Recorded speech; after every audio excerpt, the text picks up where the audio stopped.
Hey, this is Matt once again. Welcome back to another video. This is another paid request, this time from Dan. Thank you so much for that. And for those interested in requesting pretty much any type of videos, topics, reactions, randomness, listings, rankings, commentaries, re-reviews, whatever it may be, feel free to send them either directly to my PayPal or join my Patreon. Both links are down below in the info box.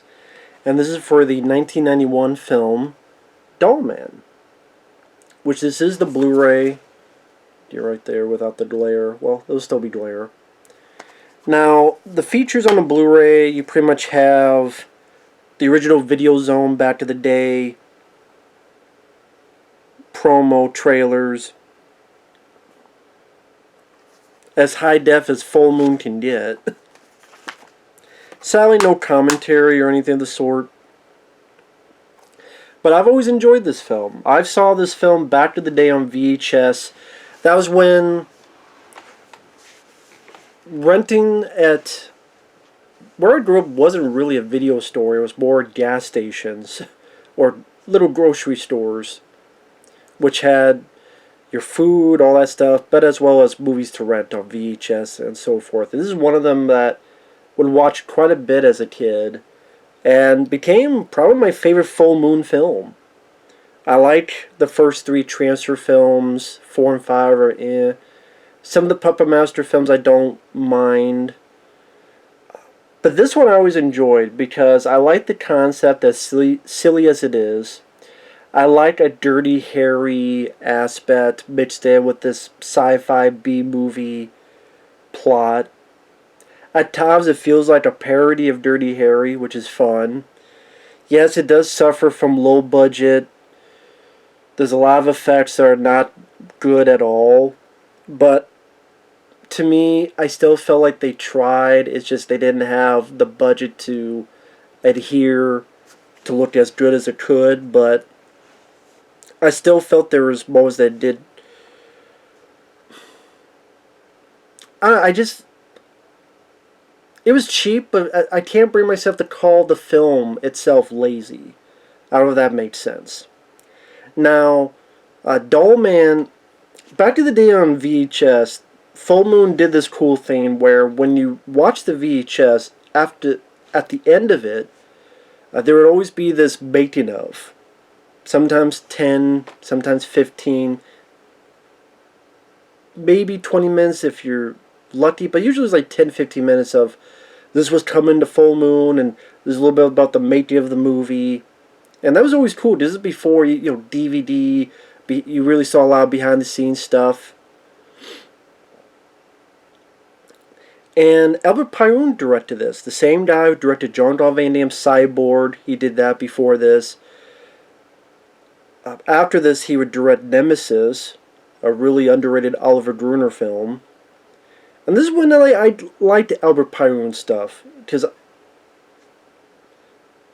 those three, Dollman, Cyborg, and Nemesis, are my three favorites. I also like The Sword and the Sorcerer, which is one of his first ones. But like Captain America, his version I never cared for.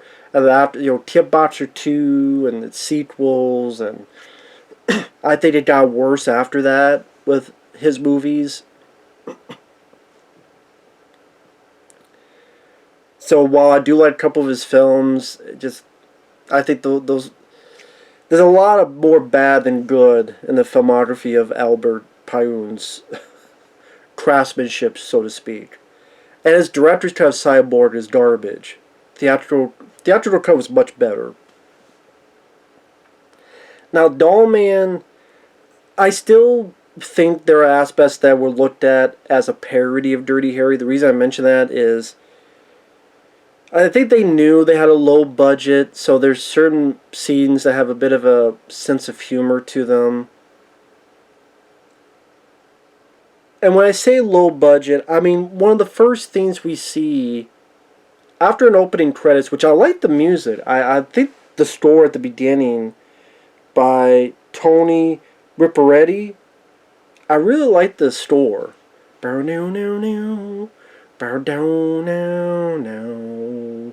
Bow no boom. And for the most part, other than when we first enter the Bronze and you have this weird song I'm like, what the hell is this song? The rest of the score I actually don't mind. I actually rather like the score to Dollman. I think it's one of the better scores in the Full Moon library of movies.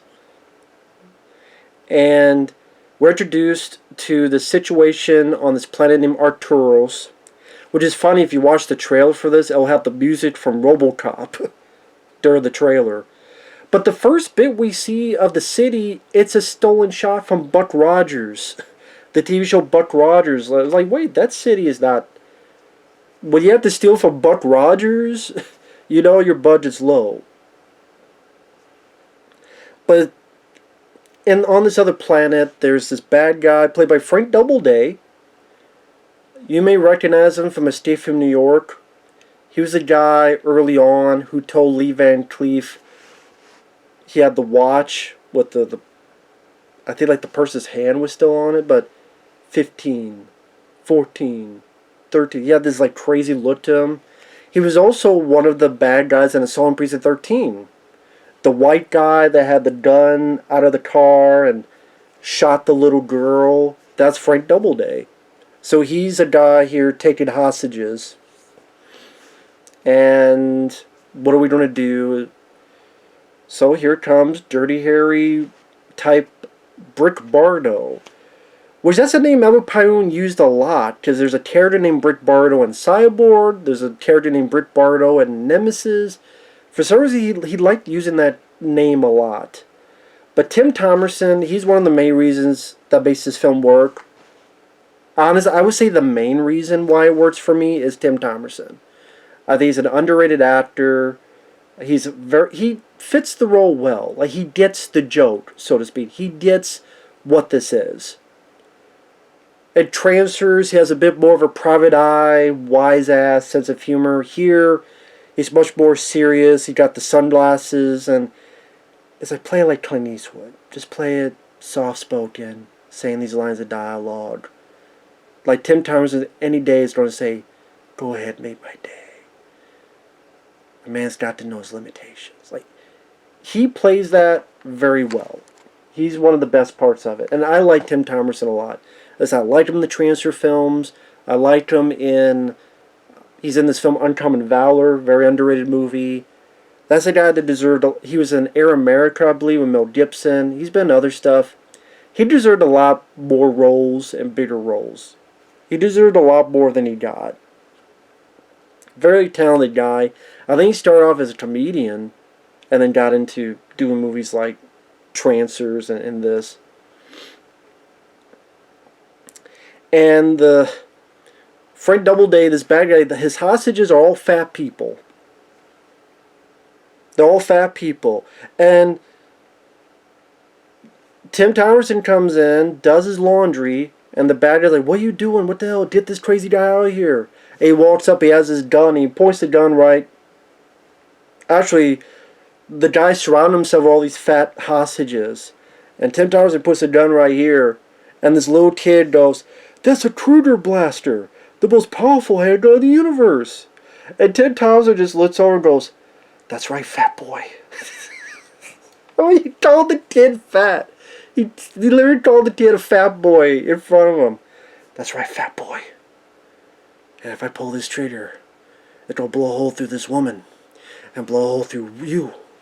And blow a hole through that woman behind you. And there'll be a lot of guts flying around here.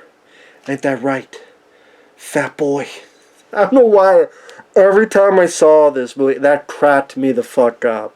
Just something about just the way Tim Thomerson plays and says it. That's right, fat boy. Oh, just nowadays, you never get away with that with the PC police, but it cracked me the fuck up. It pretty much steers the hostages into falling with the guy, and the guy pretty much getting crushed. Now, what's weird, when I first saw this movie, when that crash happened, it cut to Tim Thomerson's face, and the camera would actually do this when you heard the crash. Like, I imagine the camera, and then when they're falling, and it cuts to Tim Thomerson, when you heard the crash, it would go like a bounce. a cartoonish bounce of the camera. I don't know if they fixed that or that wasn't supposed to be, because the version I saw didn't have that anymore, which is, I'm glad, because I always thought that was pushing a bit too far. But I mean, to me, it is a parody of Dirty Harry easily. The way he talks, the fact how outrageous his hostage situation is, that he didn't have to fire a shot, he didn't have to do anything violent. He let pretty much the hostages take him over themselves. Even when he leaves with the glasses and his boss is like, "Hey, take those goddamn sunglasses off. It's nighttime." Because it is like, why are you wearing sunglasses at night, as the song says. So I like that. Take off those sunglasses, damn it, it's night. I thought he wasn't supposed to be here. Well, he wasn't because of the Fillmore situation. And Fillmore is a reference to Dirty Harry. If you remember Dirty Harry, the cops talk about, weren't you part of the Fillmore situation? Well, if a guy's naked, coming at a woman with a knife, I shoot the son of a bitch. That's my protocol. Oh, that's my policy. I can't remember the exact dialogue. I apologize, Dirty Harry, but that's kind of the gist of it. I'm like, okay, they're referencing Fillmore like Dirty Harry. I mean, it's meant to be a parody of it. And I got the joke. I thought it was kind of funny. I also liked the little bit, even though the TV Tim is watching is weird because it's just images of people, but their heads on the side, and like it's just going, expanding the head or crunching the head. I thought that's kind of, why even do that? Just have a normal reporter scenario. But if you listen closely, I like the little bit they add in about how the media lies, because the media goes, "Oh my God, like all these people got hurt and like 3.7 people died and 1.7 of them were kids." And even though he didn't shoot a shot, he didn't fire a bullet, the media lies and says he was this violent, evil guy. So it may be blunt, but it's a nice cheap shot at the media for over-embellishing things. And it's just a lot of, even though it's a cheap, low budget, there's a lot of aspects I like for that B-movie sucker in me. Like having the most powerful handgun in the universe. And when he gets captured, he has this thing on his palm, so if someone gets his gun, he does this, and the gun comes back to get him. And even some of the dialogue, like he talks with this little guy named Scrooge, this guy here, who is just a head on a platform. In the wide shots, you can easily tell it's hanging by wires, and the faces is one look. But then the up close shots, the makeup isn't too bad. So that's the budget, the flaws in the budget definitely show. But I'm having fun when he shoots these other two guys and they blow up in the biggest amount of gore. Pooh, blood and gore. Shoots this guy, pooh, blood and gore. I wish there was more of that. But I mean, okay, that's like that's the most powerful handgun in the universe. One shot. Even some of the lines of dialogue. You don't fuck it up. How you know? Because you always fuck it up. So he kills those two, chases the Sprued guy in the spaceship, and again, the effects, the budget, nothing to run home about at all. They go through this energy wave, they get to Earth. When they're on Earth, the ships look like cheap toys you would get when they used to have Toys R Us. And on Earth, he's 13 inches tall. And he gets in the middle where this woman, played by Kamala Lopez, she's part of this neighborhood watch. It's in the Bronx in New York. She has a kid. She's a single mother. She's tired of this gang activity. Which Albert Pyun, when we introduced, gives like a 2-minute montage. Way over long. That's because this is a very short film. I mean, this is an hour and... This is like 75 minutes. It says 80 minutes, but it's like 75 minutes. And 6 of those minutes is like in credits. Like, it was a very short film. Which, I mean, makes the pacing work better because it's not a long film at all. And the bad guys, Jackie Earle Haley, who would later be Freddy Krueger in the Elm Street remake. He'd be in Watchmen as Rorschach. He's having a lot of fun as the bad guy. He's having a ball. That's him right here with the sunglasses and the red shirt. He's having a lot of fun. And actually, also, one of the bad guys is Vincent Klein, the main bad guy Fender from Cyborg, Van Damme's film Cyborg. But yeah, when you're introduced to the Bronx and you have this 2-minute montage and very dizzying camera work, but the camera, you could get seasickness from the camera work here. The camera going, and the weird fucking music. Again, I like the story, but the music here is a bit weird. I don't know how the hell to describe it. But anyway, these bad guys, they try to attack this lady. Brick Bardo saves her. Now, of course, the reason they made it the most powerful handgun in the universe, number one, it gets some fun gore early on. But later, when he's this shorter, when he shoots, it creates bullet holes kind of like our gun would. Just like, well, how could a gun this big be effective? Well, it's the most powerful handgun in the universe, that's why. I do wish they had done more with that. Like, I wish they kept the gore consistent. There's a couple decent blood squibs, to be fair. But I wish, like, for example, he shot a knee, and the knee, okay, imagine him shooting someone in the knee. It blew up the knee, and then the leg, that part of the leg fell off. Or someone has a gun, and it blew the hand up. So you see a hand explode. Or he shot in the eye, and it shot the eye, but the back of the head go. I wish you had put more of those type of scenes. I think it would have been even more effective. But I think, again, because of the low budget, they could afford some of that gore at the beginning, but not as much. Thus why, just, some blood squibs. Other than the cheapness of some of the effects, and, well, there's a lot of cheapness, and that aspect of wishing they kept up with that, I do think it's a fun film. Again, Tim Thomerson carries it. Kamala Lopez is not that bad. The kid who plays her son is there. The film does slow down a little bit in the middle when she takes his ship and him home, and the kid's like, oh my god. There's a really stupid line I gotta mention where the kid, of course, says, oh, it's an alien, Mom.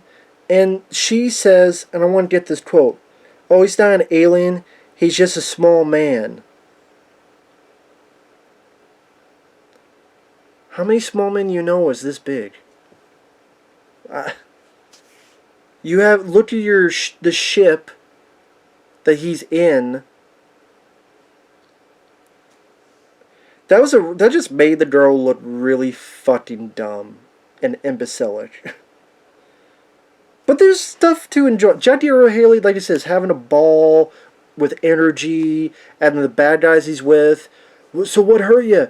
Oh, we had that lady and this little guy, a midget did this. No midget, pendejo. The little guy, like this big. I think because it just, it's people trying to explain an outrageous situation just makes you realize just how outrageous it is and makes it even funnier. Legitimately funnier.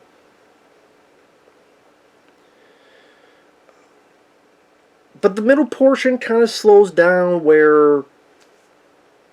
And that happens with a lot of full moon films because, again, they just don't have the budget to do a lot of stuff.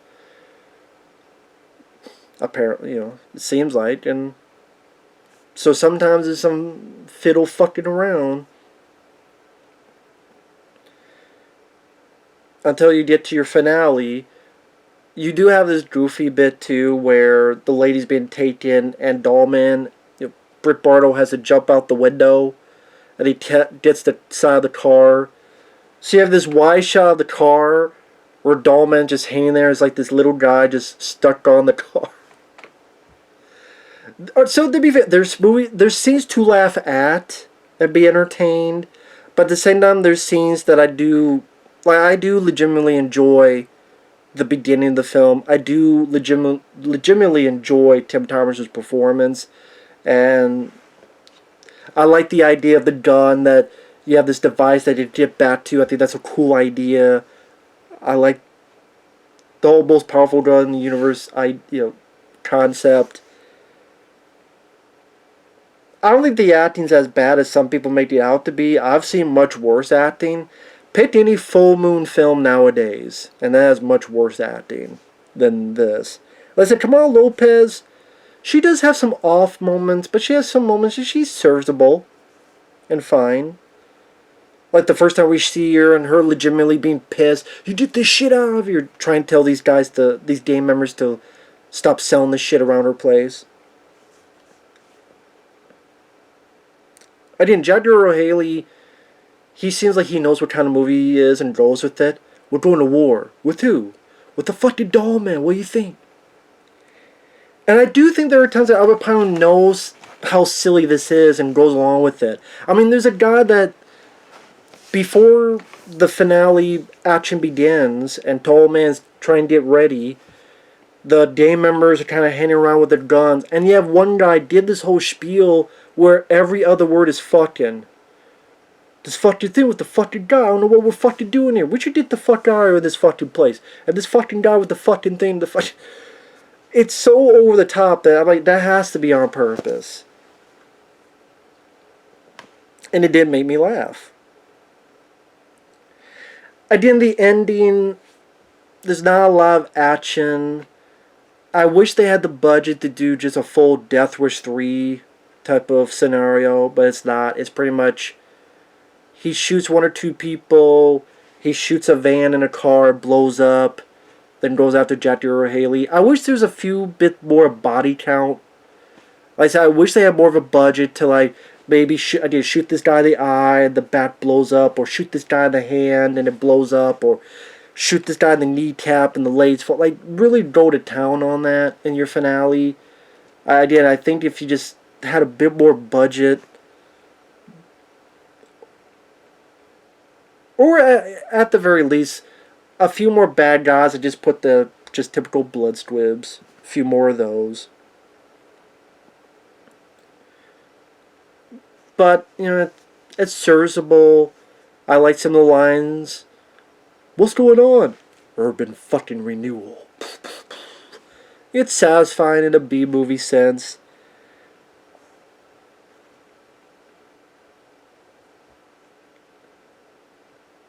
Again, when you get actors like Tim Thomerson and Jackie Earle Haley that really sell, despite the ridiculous going on, that can help tremendously. This is how you like it, you tie motherfucker. This is how you like it, motherfucker. Gets the gun back. One thing that's weird at the end of the film, spoiler alert, Sprood, who gets killed by Jackie Earle Haley, squishes like a bug, which always grossed me out. I don't know what. I know that's weird, but that's like the one scene that went ee. Is anytime I see Jackie Earle Haley squish Sprood like a bug, there's something about that like ee, and then you see the remains. Something about that always like give me the heebie-jeebies. I don't know why. I know it's really strange, but at the end of Jackie Earle has this thing called the fusion bomb. That's this little guy from Tim Thomerson's world had sprewed, that this little guy had. What did that fusion bomb really do when it erupted? Obviously, it's because it's a little bomb in a much bigger world, so I guess probably would have been devastating. But, like, what really happened? There was, like, no explosion. There was no scorched earth. Not even, like, a empty building exploding. I mean, what really happened? It didn't seem like really anything happened. You just see light. Maybe, you don't get blinded from the light? Blinded from the light. I don't know what the fuck that fusion bomb literally looked like it did nothing. I don't understand its effect being minute, because this little bomb would have been devastating there, but nothing here. But to literally, like, showcase it did nothing, that's what it seemed like. They did nothing. And as I was going to rip your dimension apart. Well, how is it going to rip your dimension apart? And I don't know, it just didn't seem like it really... I get the idea that it's minute because of the size, but to show it, like, do nothing, it was a bit... Again, just this blinding light, but it felt like there's no aftermath of it. At least it didn't seem like it to me. Oh, there's rubble. It looked like the same rubble they were at in the first place. And the fire, I would think, just fire from that van and car blowing up earlier 5 minutes before. So even this, I have issues with it, sure. But I think it's a fun B-movie. If you like those type of movies, if you like outrageous ideas, and can deal with the low budget, I think there's some entertainment to be had. Like I said, I think Tim Thomerson steals the show. There's a couple of good gore moments at the beginning. It's a very short film, so it doesn't overstay its welcome. Like I said, I do like the opening, the score, especially the opening. And there's some B-movie entertainment. Dollman vs. Demonic Toys is not good. I can only enjoy it because I like seeing Tim Thomerson back as Dollman. I'm a sucker for that because I really like Tim Thomerson. But most of that movie's shorter than this. And half of that is just stock footage. And that was even cheaper than this. Because they're like in a warehouse. That's not a good movie at all. But I think I think it came out on Blu-ray, but I don't have the Blu-ray. I might have it on a DVD somewhere, though. But, I guess really this film did not do well because there was never a proper Dollman 2. Which is crazy to me. That the sequel you get is Dollman vs. Demonic Toys, where half of it is stock footage. So you felt like you got only like 20 minutes of new footage with Tim Thomerson as his character. At least that's what it felt like. And like you could actually get a Dollman 2. We've had like there's like 7 evil Bond movies, folks.